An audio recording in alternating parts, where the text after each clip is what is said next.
right. ගැටලු විසඳීමේ ක්‍රියාවලිය ගැන අපි කතා කරනකොට අපි ඉස්සෙල්ලා මොනවද මේ ගැටලු? ඇයි මේම අපිට පද්ධති නිර්මාණය කරන්න ඕන වෙන්නේ කියන දල අදහසක් තියාගන්න ඕනේ. දැන් ව්‍යාපාර, පර්යේෂණ ආයතන, විශ්වවිද්‍යාල මේ වගේ ආයතනවල දෛනික වැඩ කටයුතු කරගෙන යනකොට ඒවා ක්‍රියාත්මකව කරනකොට තීන්දුව తీරන ගන්න ඕනේ. එතකොට මේ තීන්දුව తీරන ගැනීමේදී අවශ්‍ය වෙනවා යාවත් කාලීන උන තොරතුරු. ඒ වගේම නිවැරදි තොරතුරු. හරි? දැන් මෙහෙම නිවැරදි තොරතුරු අපිට හම්බෙන්නේ නැහැ කියලා කියන්නේ අපිට තීරණ ගැනීමේ ක්‍රියාවලියේ දෝෂ ඇති වෙනවා. හරි? එතන වර්තමානයේදීත් මේ තීරණ ගැනීම අපහසු වෙන්න හේතුවක් තමයි මේ තොරතුරු නිසි වෙලාවට හම්බෙන්නේ නැතිකම. ඇයි මේ තොරතුරු නිසි වෙලාවට හම්බෙන්නේ නැත්තේ? බොහෝ විට නිසි වෙලාවට හම්බෙන්නේ නැත්තේ තාමත් එම තොරතුරු ජනනය කරන්නේ නැත්නම් මේ දත් එකතු කරලා තොරතුරු බවට පත් කිරීමේ ක්‍රියාවලිය සිදුවන්නේ මිනිස් ශ්‍රමය පාවිච්චි කරලා. ඉතින් මිනිස් ශ්‍රමය පාවිච්චි කරලා තොරතුරු උත්පාදනය කියලා කියන්නේ ඇත්තරම දැන් නම් යල් පැන ගියපු ක්‍රමයක්. ඉතින් එමගින් සිදුවෙන්නේ කාලය නාස්ති වීම සහ අවශ්‍ය වෙලාවට අවශ්‍ය පියවර ගැනීමට හැකියාව නොමැති වීම. ඉතින් මෙම දේවල් निराකරණය කරන්නේ මේ තියෙන ගැටලු හඳුනාගෙන ඒ ගැටලු වලට විසඳුම් ලබා දීමේ ක්‍රියාවලිය ගැන තමයි අපි මේ 9 වෙනි පාඩමේදී කතා කරන්නේ. මේකේ පළවෙනි පියවර විදිහට අපි ගැටලු හඳුනා ගැනීම කතා කරනවා. හරි? මේ ගැටලු හඳුනා ගැනීමේදී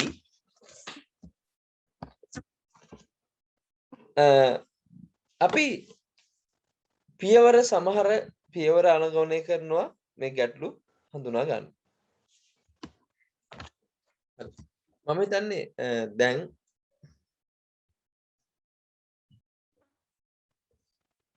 අපි ආයතනයක් ගැන සලකනකොට ඇත්තටම ආයතනයක ගැටලුවක් කියලා කියන්නේ මොකක්ද? දැන් මැනේජ්මන්ට් එක නැත්නම් අයිතිකරුවා මොනවා හරි දෙයක් ගැන බලාපොරොත්තුවක් තියෙනවා නම් ආයතනයේ මෙන්න මේ දේ වෙන්න ඕනේ කියලා. ඒක ඒ විදිහට සිද්ධ වෙන්නේ නැත්නම් අන්න ගැටලුවක් තියෙනවා. ඒ කියන්නේ එයාගේ හිතේ තියෙන විදිහට හෝ එයා ප්ලෑන් කරපු විදිහට වැඩක් වෙන්නේ නැත්නම් එතන ගැටලුවක් තියෙනවා. උදාහරණයක් විදිහට එයා කරන බිස්නස් එක යා මන්ත් එන්ඩ් එකේ නම් දන්නේ බිස්නස් එක දිව්වේ ලොස් එකයි කියලා. ඒ කියන්නේ එයාට යන ගමන් බලන්න ගන්න විදිහක් නැහැ. එයා මාසෙ ඉවරනකොට තමයි දන්නේ මම මෙච්චර ගාණ පාඩු විඳලා තියෙනවා කියලා. අන්න ගැටලුවක්. හරි? ඊට පස්සේ වැටුප් කාට හරි වැඩිපුර ගෙවලා තියෙනවා. එයා ඇවිල්ලා නැතුව වැටුප් ගෙවලා තියෙනවා. අන්න ගෙවන්න කලින් දැනගන්න එයා ගෙවලා මාසයක් විතර ගියාට පස්සේ තමයි ඒක අහුවෙන්නේ ඔඩිට් එකක් කරනවා. අන්න ගැටලුවක්. ඈ වැඩි ඕනේ අපි ඉස්කෝලේ ප්‍රින්සිපල් ගත්තොත් ප්‍රින්සිපල්ගෙන්ට අදාපු ළමයි ගාන මේ දැන් ඕනේ. හැබැයි දැන් ගන්න බැරි නම් ඒක ගැටලුවක්. ඒක අතින් හදලා දෙන්න ඕන නම් ඒක ගැටලුවක්. ඉතින් මේවා තමයි ආයතනවල තියෙන ගැටලු. මේ වගේ ගැටලු විසඳන්න අපි මොනවද කරන්නේ? මේ වගේ දේවල් වෙන්න හේතු මොකක්ද? පළවෙනි එක තමයි අත්තිරියව කරත් මේ වගේ දේවල් සිදු වෙන්න ඉන්න ස්ටාෆ් එක ප්‍රමාණවත් නැත්නම් ඒක බොහොම හොඳටම බලපාන කරුණක්. ඊට පස්සේ සකසන්න තියෙන දත්ත ප්‍රමාණය අති විශාලයි. ඉතින් ඉන්න ස්ටාෆ් එකෙන් ඒක කරන්න බෑ. ගැටලුව. ඊට පස්සේ මිනිස්සු මේවා කැල්කියුලේට් කරනකොට නැත්නම් මිනිස්සු විසින් මේවා සකස් කරනකොට හියුමන් මිස්ටේක් වෙන්න පුළුවන්. ඒ වගේම නොසලකිලිමත් භාවයෙන් වැඩ කටයුතු කරනකොට මේක වෙන්න පුළුවන්. ඉතින් මේ වගේ ගැටලු තියෙනවා.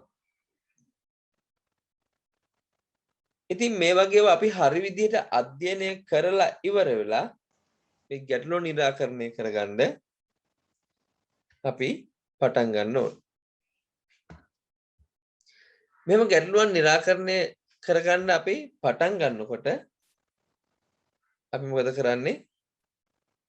ගැටලුව අර්ථ දක්වනවා. ගැටලුව අර්ථ දක්වනවා. හරි? ඒ කියන්නේ මෙන්න මේ ප්‍රශ්නේ තමයි තියෙන්නේ. අපි මේකට මේ විදිහට විසඳුමක් කරමු. මේ සීමාව ඇතුලේ කියන එක ගැන අපි කතා කරමු. ඇත්තටම අපි සීමාවක් දාගන්නවා. මේ මෙන්න මේක තමයි ගැටලුව. ඒතර මේ ගැටලුවට තමයි අපි විසඳුම් සොයන්නේ කියන එක. ඊට පස්සේ ඒ ගැටලුවට අපි මොකද කරන්නේ? විසඳුම් සැලසුම් කරනවා. ගැටලුවක් හම්බුනහම ඒ සීමාවන් අර්ථ දක්වනවා. ඊට පස්සේ විසඳුම් සැලසුම් කරනවා. විසඳුම් සැලසුම් කරන්න නම් අපි මොකද කරන්න ඕනේ? ගැටලුව පිළිබඳ විශ්ලේෂණයක් කරන්න ඕනේ. විශ්ලේෂණයක් කරලා ඒ විශ්ලේෂණය අනුව ඒ ගැටලුව විසඳීමට තියෙන ක්‍රම මොනවද? ඒ කියන්නේ එක ක්‍රමයක් නෙමෙයි ගොඩක් ක්‍රම තියෙන්න පුළුවන්. ඒ ක්‍රම මොනවද? එතකොට ඒ ක්‍රම වලින් වඩාත්ම සාර්ථක ක්‍රම මොකක්ද කියන එකත් අපි විසඳුම් සැලසුම් කිරීමේදී අපි හොඳට අධ්‍යයනය කරන්න ඕනේ. එහෙම අධ්‍යයනය කරලා ඊළඟට අපි මොකද කරන්නේ? වඩාත්ම සුදුසු විසඳුම අපි හඳුනා ගන්නවා. ඉතින් ඒ වඩාත් සුදුසු විසඳුම හඳුනාගෙන අපි මොකද කරන්නේ? අපි ඒ විසඳුම ස්ථාපනය කරනවා. අපි කියනවා ඉම්ප්ලිමන්ට් කරනවා කියලා. හරි? ඉතින් මේ ගැටලුවක් අපි හඳුනාගෙන ඒක විශ්ලේෂණය කරලා ඒක ඉම්ප්ලිමන්ට් කරන්න යනකොට අපි මේ ඉම්ප්ලිමන්ටේෂන් එක නැත්තම් මේ ගැටලුව ස්ථාපනය කිරීමේදී අපි ස්ථාපනය කිරීමේ පහසු ක්‍රමවේද මොනවද කියලා අපි සලකා බලන්න ඕනේ. හරි මම මෙච්චරලා කියපු වෙලාව මොනවා හරි ගැටලුවක් තියෙනවද?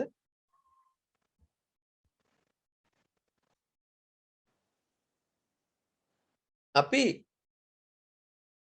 දැන් මොකද කරන්නේ? ඇත්තටම මේ ගැටලුව ඉම්ප්ලිමන්ට් කරනවා කියලානේ අපි පරිගණක වැඩසටහනක් තමයි නිර්මාණය කරන්න බලාපොරොත්තු වෙන්නේ. එතකොට මේ පරිගණක වැඩසටහන නිර්මාණය කරන්න බලාපොරොත්තු වෙනකොට අපි මේකෙදි මොඩියුලර් නැත්තම් මොඩියුලරයිසේෂන් කියන දේ ගැන අපි කතා කරනවා. ඒ කියන්නේ මේ ගැටලුව අපි කොටස් වලට වෙන් කර ගන්නවා. අපි ගැටලුව කොටස් වලට වෙන් කරගෙන ඒ කියන්නේ ගැටලුව කොටස් වලට කියලා කියන්නේ ගැටලුවට හදන විසඳුම් තියෙනවනේ අපි. දැන් උදාහරණයක් විදිහට මෙහෙම හිතන්නකෝ. මට ඉස්කෝලේ පැමිණීමේ මාසේ අන්තිමේටම ළමයිගේ සමරි එක ගන්න ඕනේ. එහෙනම් මම මොකද කරන්නේ? මොඩියුල් වලට කඩා ගන්නවා කොහොමද? මම පන්ති වල පැමිණීම වෙනම ගන්නවා. මම ඔන්න සරල උදාහරණයක් කියන්නේ. ඊට පස්සේ පාසලේ සමස්ත පැමිණීම වෙනම ගන්නවා. එහෙනම් කැලි දෙකකට කඩලා තියෙනවා. මොඩියුල් කරනවා. අන්න ඒ වගේ අපි විසඳුම් කොටස් වලට කඩා ගන්නවා. කඩාගෙන ඉවර වෙලා අපි මේ කඩාගත්ත කැලි ටික වෙන වෙනම ඉම්ප්ලිමන්ට් කරනවා. මෙහෙම මොඩියුල් කිරණය කිරීමේදී අපිට තියෙන වාසි තියෙනවා. මොඩියුල් කරන්නේදී අත් වෙන වාසි තියෙනවා. ප්‍රධානම දේ තමයි අපි විශාල කොටසක් එකවර සිදු කරනවට වැඩිය කුඩා කොටසක් සිදු කිරීමේදී එහි සිදුවෙන දෝෂ ප්‍රමාණය අඩුයි. කුඩා කොටසක් සිදු කිරීමේදී ඇතිවන දෝෂ ප්‍රමාණය අඩුයි. අනිත් එක දෝෂ පැවතුනත් අපිට එම දෝෂ සොයා ගැනීමේ පහසුව තියෙනවා. ඒ වගේම කුඩා කොටස් වලට බෙදාගත්තාම අපිට කුඩා කොටස එක එක්කිනාට බාර දුන්නාම අපිට වඩා වේගයෙන් ඒක නිම කර ගැනීමේ හැකියාව පවතිනවා. ඒ වගේම මේ කොටස් අපි වෙන වෙන තැන්වලදී වෙන වෙනම කට්ටිය නිර්මාණය කරත් ඒ ටික ඔක්කොම එකට එකතු කරලා එකක් විදිහට පාවිච්චි කිරීමේ හැකියාව පවතිනවා. මෙන්න මෙතනදී ගැටලුවක් පැන නගින්නේ දැන් එක එක්කෙනා වෙන වෙනම කරනකොට මේ ටික ඔක්කොම එකතු කිරීමේදී යම්කිසි වූ අපහසුතා ඇති වෙන්න පුළුවන්. ඒක අපි දකිනවා ගැටලුකාරී අවස්ථාවක් විදිහට.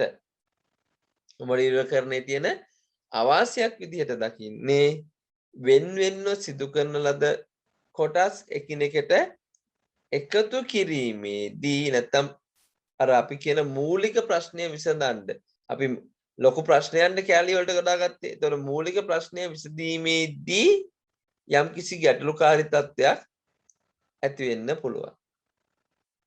හරි.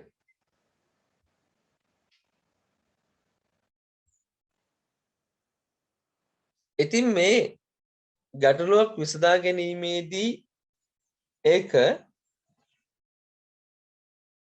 කොටස් වලට කඩලා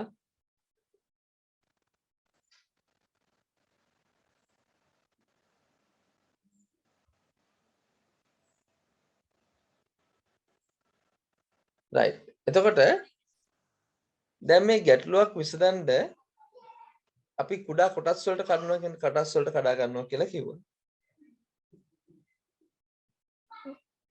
එතකොට එහෙම කොටස් වලට කඩාගෙන ඒ ගැටලුව විසඳා ගන්න පාවිච්චි කරන පියවර කොටස් වශයෙන් අපි වෙන් කර ගන්නවා. ඒතර සමස්ත ගැටලුව මොකද වෙන්නේ? කොටස් වලට වෙන් වෙනවා. කුඩා කොටස් වලට කුඩා කොටස් වලට වෙන් වෙනවා. ඉතින් මෙහෙම වෙන් කරලා අපි සමස්ත ගැටලුව අර කුඩා කොටස් මගින් විසඳ ගන්නවා. ඉතින් මේ වගේ ක්‍රියාවලියක් ඒ කියන්නේ ලොකු ගැටලුවක් පොඩි කොටස් වලට කඩලා විසඳ ගන්න ක්‍රමයට අපි කියනවා top down design and step wise refinement කියන එක. ඒ කියන්නේ මුදුන් බිම් සැලසුම සහ පියවරකාර පිරිපහදු ක්‍රමය කියලා සිංහලෙන් කියනවා. හරි? ඉතින් මේක පිළිබඳව ඔයගොල්ලන්ට දල අදහසක් ගන්න පුළුවන් මම අර කලින් කියපු උදාහරණෙත් එක්ක. ඒ කියන්නේ අපි ගැටලුවක් ගත්තාම අර පන්ති වල මම කිව්වේ සමරි එක හදනවා නම් ඇටෙන්ඩන්ස් වල සමරි එක හදනවා නම් ඒක ටික අපි පන්ති වල සමරි එක ඒ විදිහට කඩලා මුළු සමරි එක අපිට හදා ගන්න පුළුවන්. ඒ වගේ දෙයක් අපි ඒකට කියනවා මුදුන් බිම් සැලසුම සහ පියවරකාර පිළිපදු ක්‍රමය කියලා. මොකටද? ලොකු ගැටලුවක් පොඩි කොටස් වලට කඩලා අපි විසඳ ගන්නවා නම් ඒකට අපිට මේ විදිහේ අර්ථකථනයක් දෙන්න පුළුවන්. හරි. අපි මේ වගේ ක්‍රමවේද තුලින් ගැටලු විසඳා ගැනීමේදී අපි ඒකට tools පාවිච්චි කරනවා. right? tools. දැන් tools වලින් මොකද කරන්නේ? අපේ වැඩ පහසු කරනවා. නේ? අපි වාහනයක් ගලවනකොට tools පාවිච්චි කරන්නේ මොකටද? අපි මේ කරන වැඩේ පහසු කරගන්න තමයි අපි මේ වැඩේ කරන්නේ. හරි.